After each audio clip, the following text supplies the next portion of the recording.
Si Freddy Krueger o Freddy Krueger ay isang iconic na fictional na slasher villain mula sa Nightmare on Elm Street franchise. Kilala siya bilang the Springwood Slasher. At ang kalaban sa mga panaginip ng kanyang mga biktima, mga katangian ni Freddy Krueger, itsura, basag at sunog na mukha, suwaray striped red and green sweater, at may hawak na glove na may matutulis na talim. Kakayahan, pumapasok siya sa mga panaginip ng mga biktima at pinapatay sila sa loob ng kanilang mga pangarap. Kapag namatay sila sa panaginip, namamatay din sila sa totoong buhay. Backstory, siya ay dating child killer na sinunog ng mga magulang ng kanyang mga biktima, ngunit bumalik bilang isang supernatural na monster sa mundo ng mga panaginip.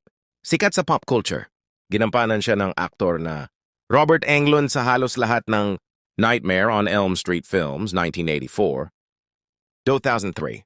Mayroon din siyang crossover kay Jason Voorhees sa pelikulang Freddy vs. Jason 2003. Kung mahilig ka sa horror, siguradong kilala mo siya bilang isa sa Big Three ng slasher villains kasama sina Jason Voorhees at Michael Myers.